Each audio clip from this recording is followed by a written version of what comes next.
Okay, magandang gabi po. Panibagong update na naman ang gagawin natin. At ito yung hearing kanina. At heto na po, ipapakita ko sa inyo. Si Vice President Inday Sara Duterte po ay nagsalita na patungkol dito sa pag-aresto ng kanyang tatay na si former President Duterte. Okay? At atin po itong i-react, i-analyze ang mga sasabihin po ni VP Sara. At ito naman ay meron ring mga pinag-usapan po patungkol po sa jurisdiction po ng ICC sa Pilipinas, which is si Remulla, no? Yung anong tawag natin dito, nagpapaliwanag po. Okay, so may nakikita tayong medyo si Remulla ay nag-i-insist dito, pero no, tingnan natin ha, kasi po maraming nakaka-appreciate ni Senator Amy ngayon sa ginagawa niyang hearing na ito, kasi po buong akala ng iba ng mga pro DDS, no, na baka raw itong ginagawa ni Senator Amy Marcos ay medyo kaplastikan lang raw itong hearing na ito, no? Ngunit sabi nga nila, yung mga magagaling na mga vloggers, mga magagaling na mga political analyst, maganda yung mga talagang ginigipit talaga ng pagtatanong ni Senator Amy. Pati kudos rin to Jingoy Estrada, no, na talagang ipinakita nila dito sa hearing na ito na wala silang pinipili, no? Makaalyado ka man o hindi ka man kaalyado, dati ka man kaalyado, basta ang sa kanila lang po ay imbestigahan ito. Ang tama ay tama, ang mali ay mali. Okay? So yun po, ipapakita natin yung kay VP Sara ha. Nagsalita na po si VP Sara. Pero bago ang lahat, bago natin ito pag-uusapan, bago natin i-play itong video na ito, paki-like muna at saka paki-share sa video na ito para naman magising-gising ang mga bangag. Sabay-sabay tayong mag-like and share sa Donmar TV. 1, 2, 3, go. Ayan, naka-like and share na ba lahat? And also guys, sa mga bago pa lang dito sa aking channel sa Donmar TV, mag-subscribe na po kayo para lagi kayong updated kagaya nitong mga video na ito, no?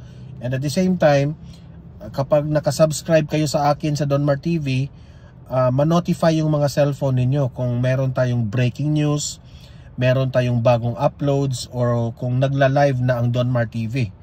Okay, ma-notify kayo dyan. So kailangan mag-subscribe. Sige, sabay-sabay tayong mag-subscribe. 1, 2, 3, go. Ayan, nakasubscribe na ba lahat? Okay, sige. Pakinggan natin itong Senate hearing na ito, okay? Ang ganda-ganda pa naman ni VP Sara dito. Okay, play. We'd like to recognize the Vice President, Sara Duterte, please, online. Given the difference in time. Senator Amy. Yes, maraming salamat. At kung pwedeng ipaliwanag lamang ng ating Vice Presidente kung bakit sinasabi ninyo na kidnapping or extraordinary rendition ang sinasabi. At gusto rin natin malaman yung tungkol sa warrant. Kayo na lang ang mag-umpisa. Salamat. Opo, Senator Amy, may I be allowed to read the statement? Yes, please. Please do so. Okay, thank you. Opo. Mga kababayan, on March 11, 2025, former President Rodrigo Roa Duterte was forcibly taken by the Philippine National Police upon his arrival at the Ninoy Aquino International Airport.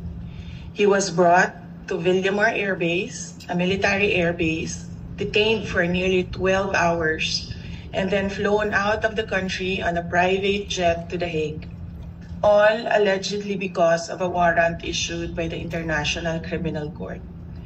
This was patently an illegal arrest. This constitutes extraordinary rendition. A Filipino citizen, a former president, was taken into custody without a valid warrant issued by a Philippine court without due process and without any legal basis under very clear yung sinabi ni VP Sara dito na talagang inaresto gamit ang warrant ng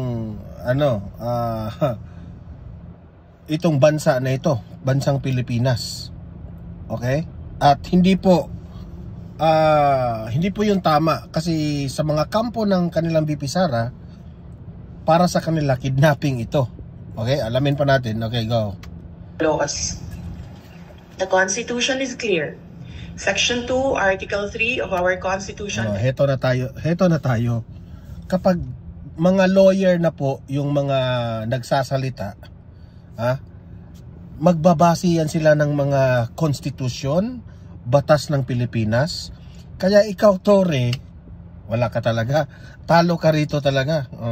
Explicitly states the right of the people to be secure in their persons, houses, papers, and effects against unreasonable searches and seizures of whatever nature or for any purpose shall be inviolable, and no search warrant or warrant of arrest shall issue except upon probable cause to be determined personally by the judge after examination under oath or affirmation of the complainant and the witnesses he may produce, and particularly describing the place to be searched and the persons or things to be seized. This means that for an arrest to be lawful, it must be carried out pursuant to a warrant issued by a Filipino judge of a Philippine court.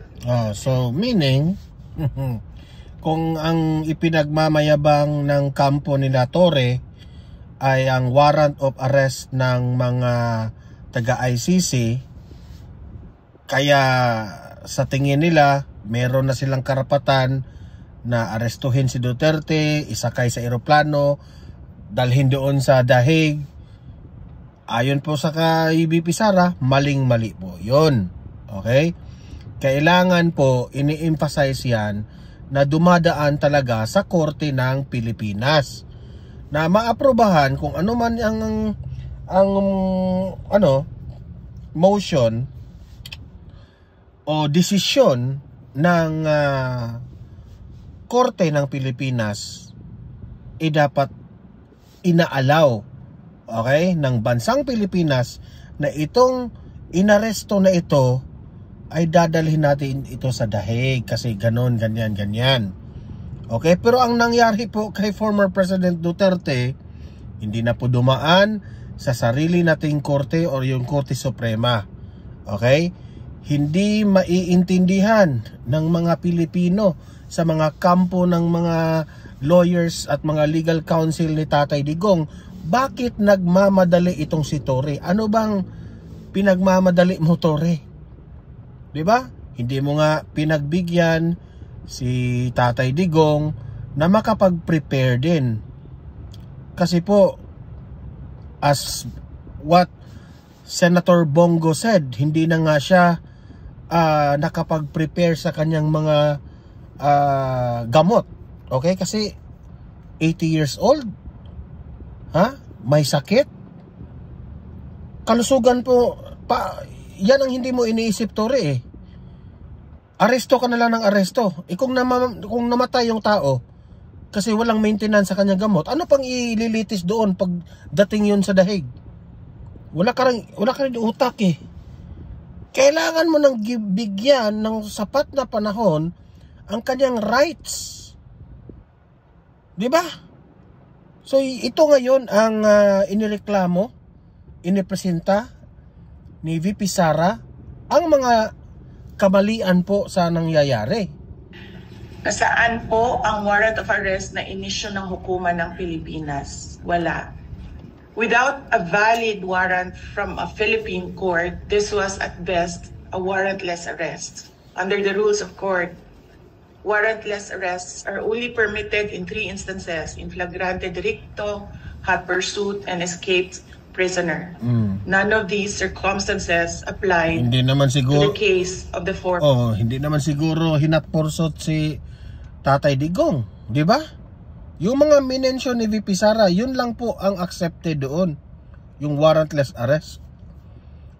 si Tatay Digong nakipag-settle, they sat down, nilelekturan pa nga itong si Torre kasi di naman ito may alam sa batas. Siyempre, dating piskal yan si Tatay Digong. Nilelekturan siya. Ayaw Nagmamatigas talaga ng ulo President. So, what was the legal basis of his arrest? The authorities acted solely on an ICC warrant, a document that has no legal effect in the Philippines unless reviewed and validated by a Philippine court. In fact, even assuming without conceding that the government itself wished to recognize and enforce the ICC's warrant, it still violated the Rome Statute itself. Even by ICC standards, the former president should have been brought before a Philippine judge to determine Yun yung nag-trending natin na video na i-share natin yung research ni Sas Rogando sa mga dokumento po ng ICC. Even the procedural nakita doon sa ICC, meron doon mismo ang ICC, meron pong guidelines and procedure kung paano po aarestuhin ang isang dayuhan kung dadalhin ninyo sa ICC.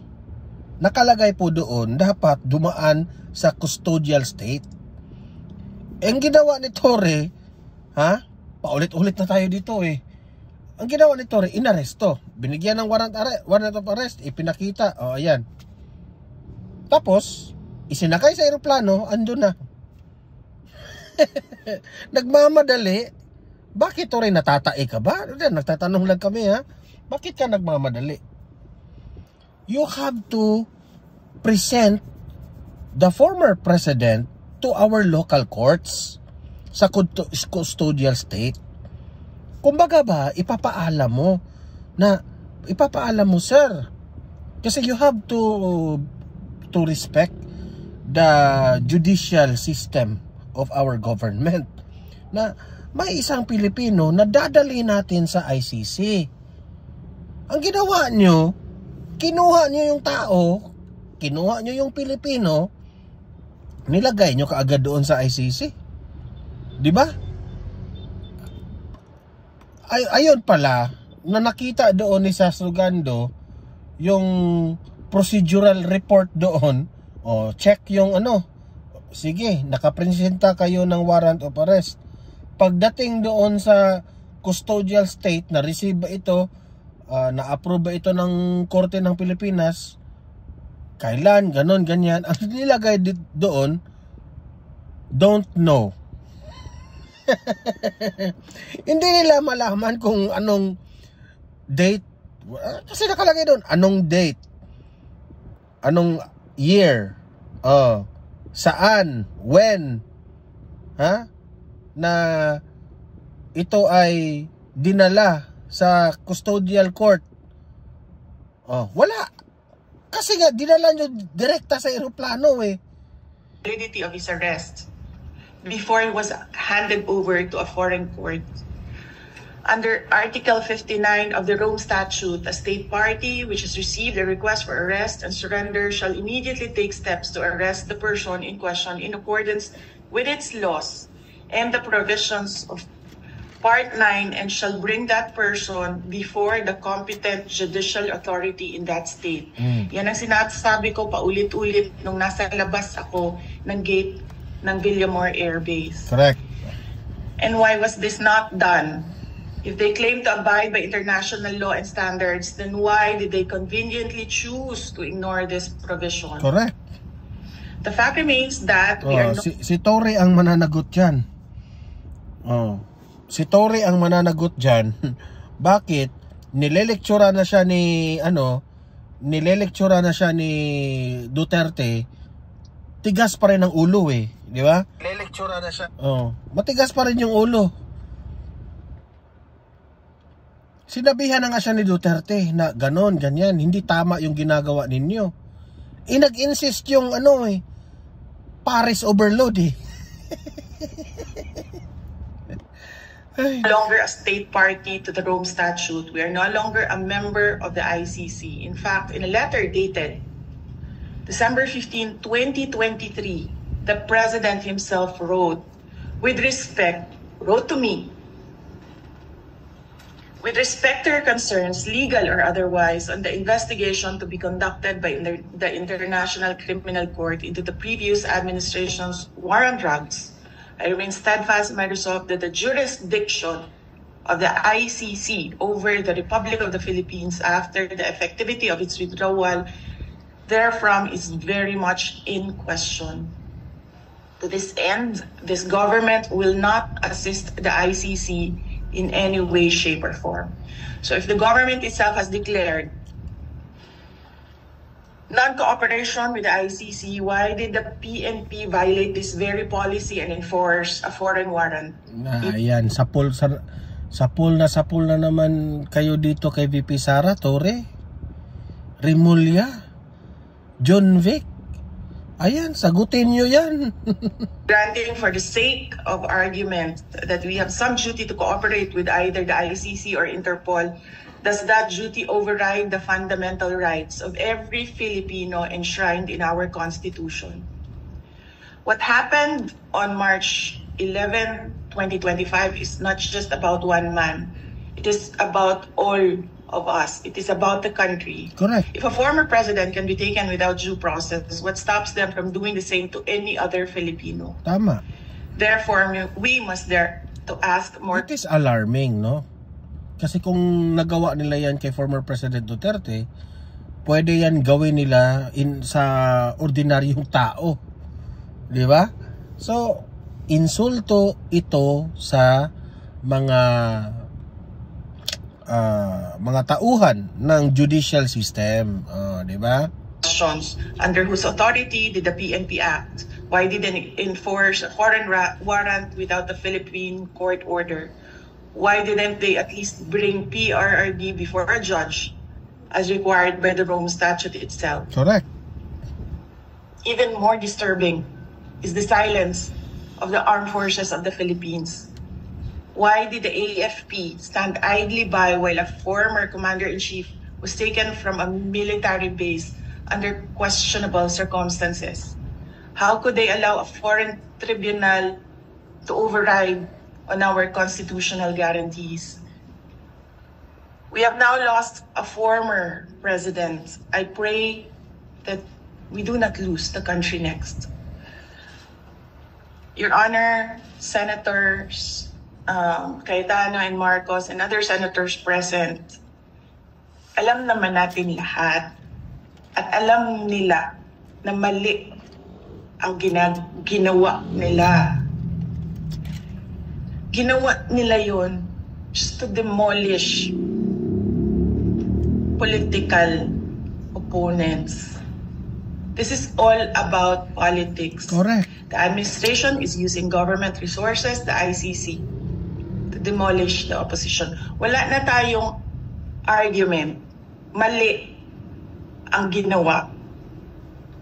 Ang tanong ngayon, ano ang gagawin natin para maibalik ang dating Pangulo sa Pilipinas? Kasi nag-iisa ako ngayon dito na gumagawa ng paraan para maibalik ang ating dating Pangulo sa ating bayan. Thank you. Grabe, mabibigat yung mga binitawang salita ni VP Sara. Sabi niya, siya na lang mag-isa dyan sa The Hague, Netherlands para lang mabalik ang dating presidente ng Pilipinas. Kaya nga, si VP Sara, kinall out niya ang mga senador na present ngayon dyan.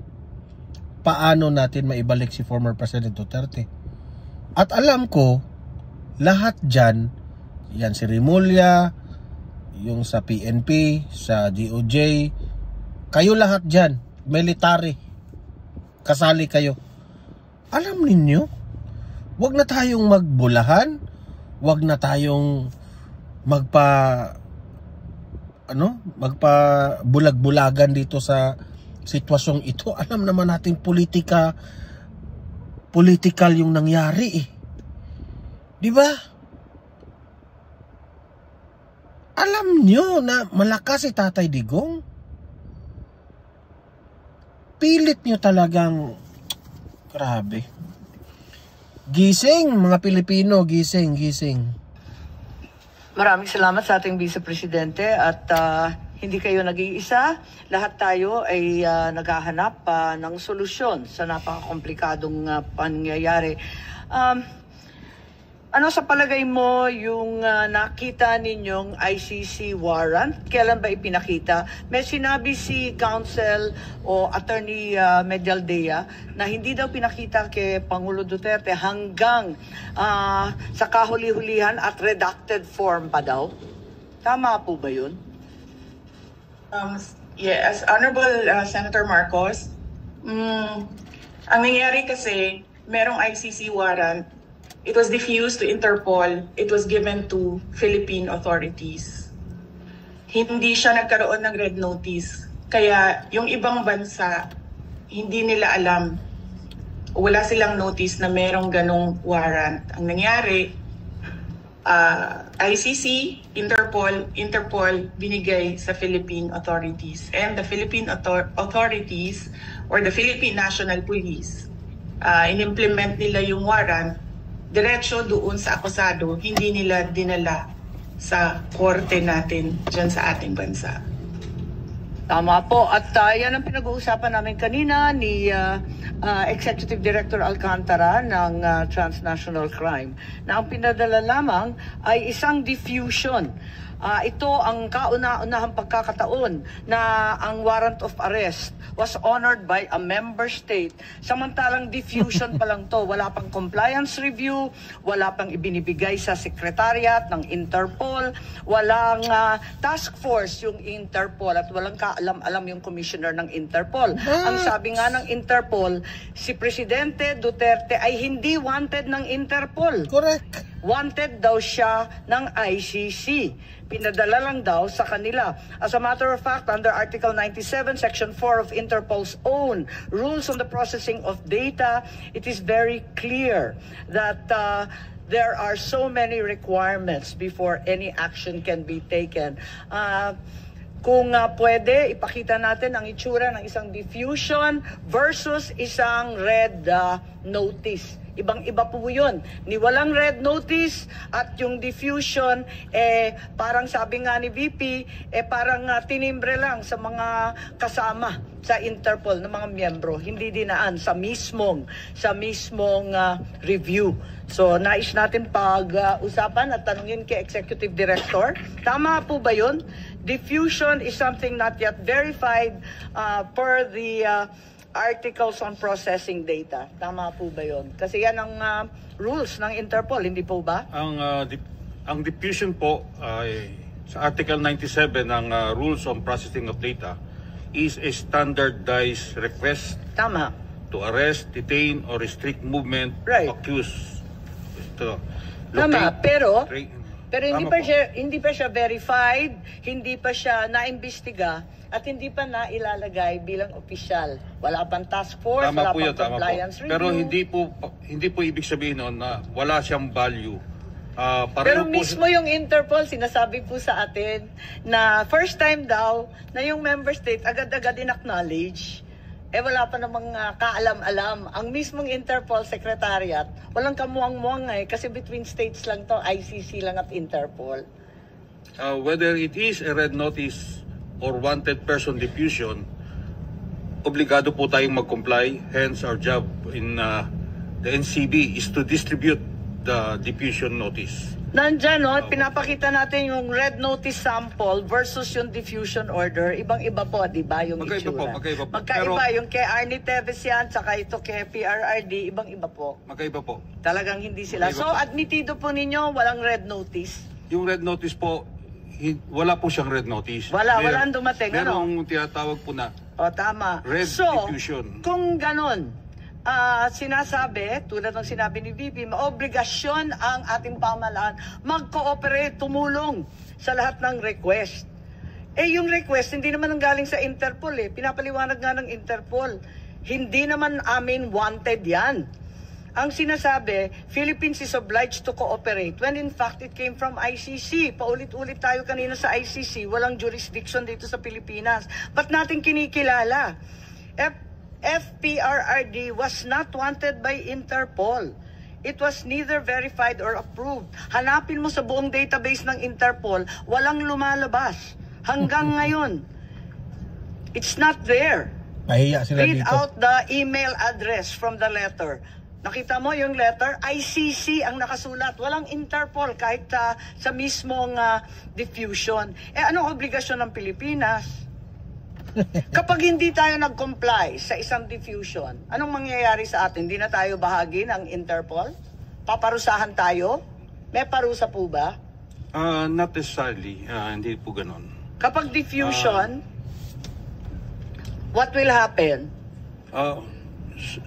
Gaya po na nasabi ko kanina, ang diffusion po at requesting for looking for wanted persons, pareho lang po na ng red notice. Hindi po pareho yun. Ang hindi lang po siya, liwanag ang nito. pagkakaiba po niya, Kababasa mo lang ng Article 97, pambihira ka naman, sir. may pagka... Yan kasi, ano kayo, mabubuking kayo kapag magsisinungaling kayo. Di ba? Wag niyong anuhin, wag niyong pilit itama yung mali. Ano ba yan? Iba nga po eh. Kaya Kasi nga. yung red notice has to be processed by the... Pero di ba yung kay notices. Congressman Arnie Teves, red notice na. Ayan, dinadaan pa rin sa proseso ng maliit at mahirap na bansa katulad ng Timor-Leste. Ayaw pa rin nila pumayag. Dahil ang sabi nila, dadaan muna ito sa korte natin. Ngayon tayo, lumundag tayo sa diffusion. Ano bang commitment natin? Anong mangyayari sa atin?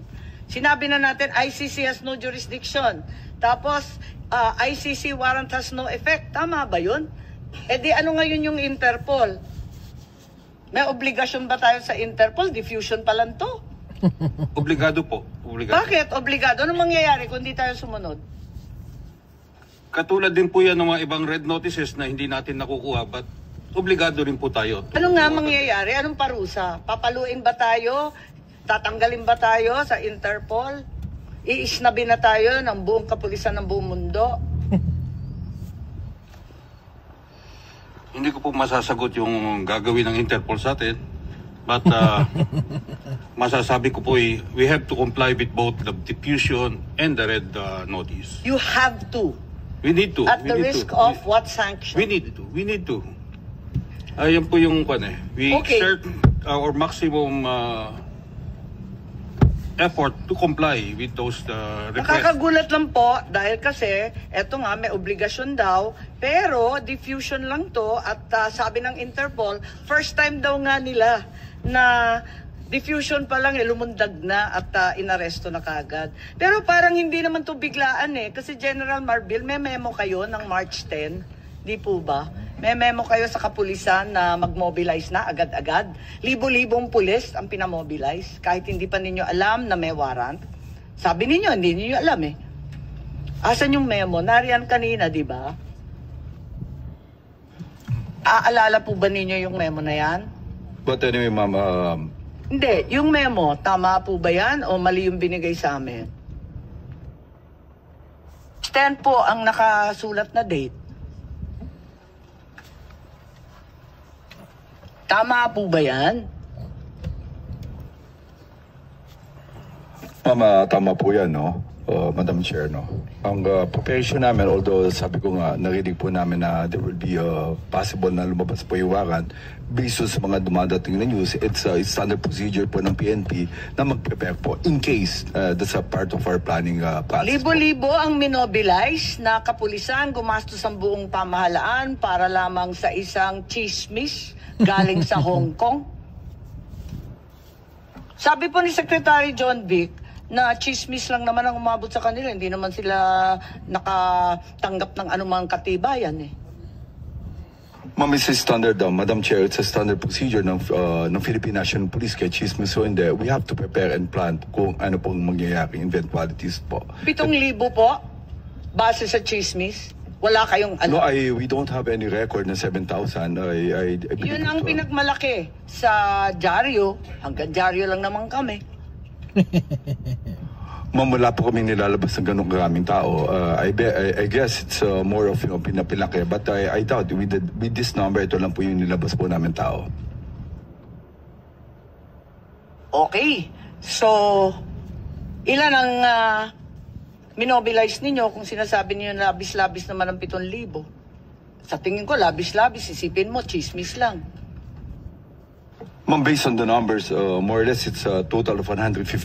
Yun lang po yung ano namin. But sabi ko nga doon, it's just a normal procedure. May mga memo pa na sumunod dyan. Alam naman ninyo yun. Ito lang yung pinakauna. Madam Chair, I have to check po yung numbers ng tao natin. Bakit sinabi 7,000? Nagulat naman kami. Okay lang, pero mabalik dito sa ICC warrant, walang red notice at pati yung Timor-Leste inisnab yung red notice, ang atin lang diffusion. Sa diffusion ang liwaliwanag, kailangan extradition, kailangan in conformity with national laws. I think we've established that, and without pounding it into the ground, can we ask now, ipakita muna natin ang video ni Secretary Remulla or yung transcript dun sa budget hearing po nung nakaraang taon. Ang liwaliwanag po at maganda po ang paliwanag ni Secretary Remulla Boying. Opo.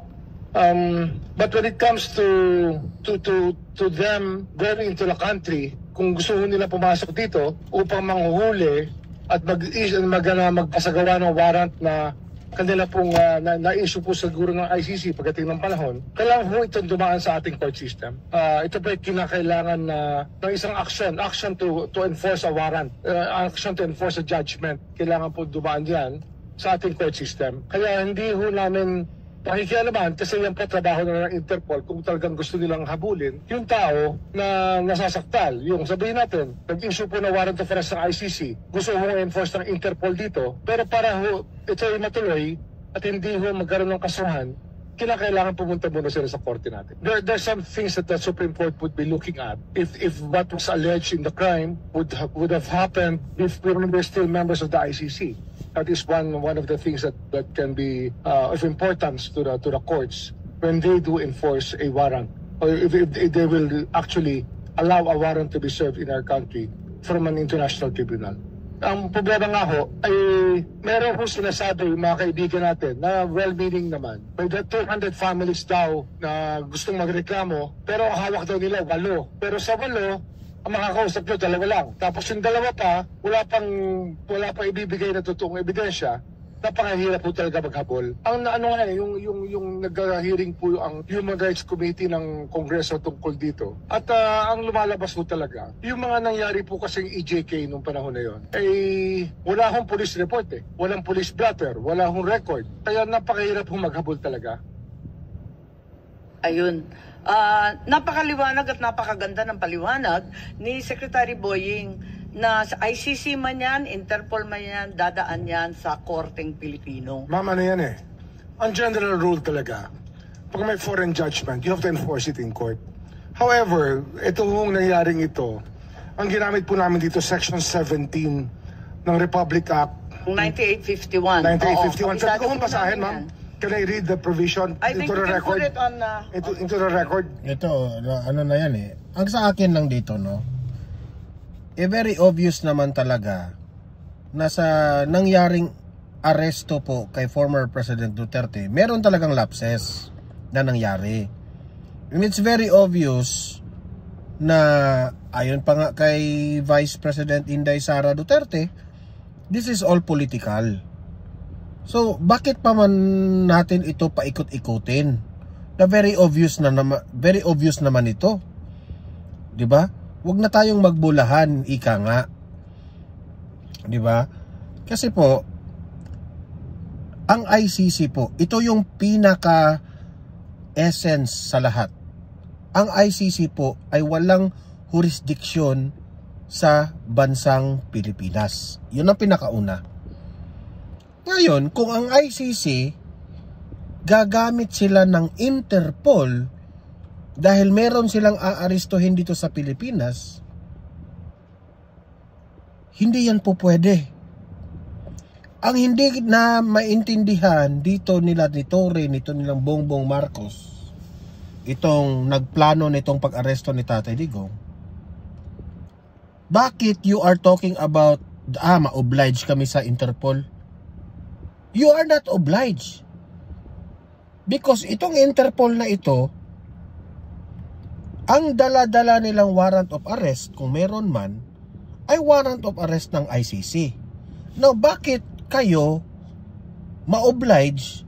Alam nyo, sa batas natin, in the first place, ICC has no jurisdiction.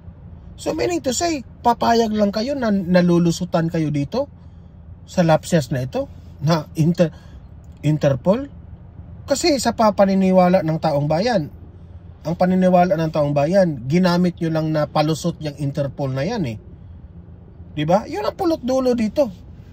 Ginamit nyo lang ang Interpol para talagang madakip itong si Duterte at mapunta doon sa dahig para wala na kayong problema sa 2025 election. Now, kung ganito po ang sitwasyon na ating gagawin, what if baliktarin natin?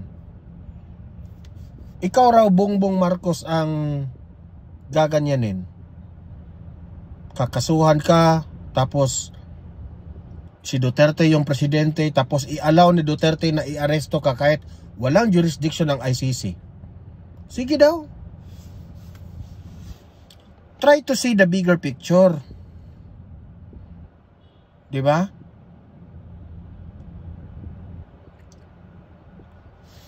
Sa totoo nga, no, ang mga kumakalat na mga bali-balita, especially sa mga analysis po ng mga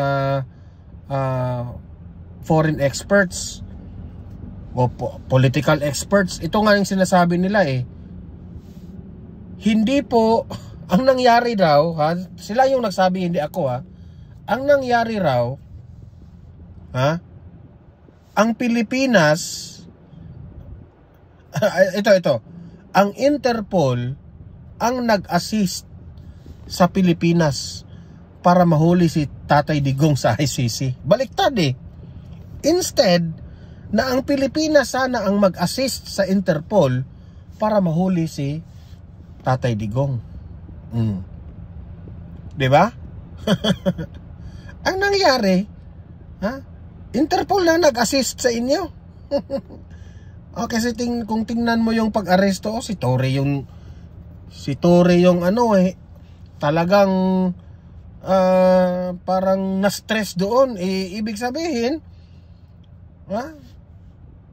masakit isipin ng kapulisan natin talagang hinatid ang isang Pilipino sa mga dayuhan. That is very insulting to us all Filipinos. Insulto yan.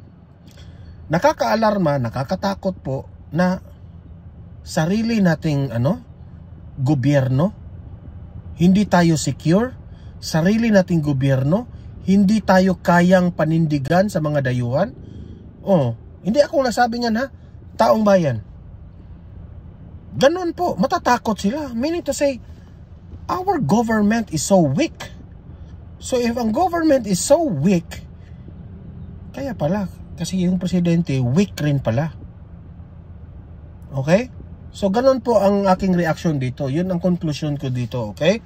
So, kayong mga audience ko dito, libre kayong mag-comment, mag-react sa pinag-usapan natin. Okay? Usap-usap tayo sa comment section sa inyong mga argumento. Guys, don't forget i-like, i-share itong video natin para kakalat ito sa mga natutulog nating mga bangag, no? Para magising naman sila. At sa mga bago pa lang dito sa aking channel, sa Don Mar TV, mag-subscribe na po kayo para lagi kayong updated sa ating mga balita. At the same time, guys, no, meron tayong pangalawang channel. Ang pangalan po ay Don Mar TV Balitang Totoo. Okay? So, mag-subscribe rin kayo doon kasi meron tayong mga videos doon na ina-upload natin na hindi ko ina-upload dito sa main channel natin. Okay? So, maraming salamat sa mga audience ko dito sa Don Mar TV, sa mga moderators ko, sa mga nagpakulay. Thank you. See you in my next video. See you in my next live. Have a great day, have a great night. God bless po sa ating lahat. Mabuhay ang Pilipinas. God save the Philippines.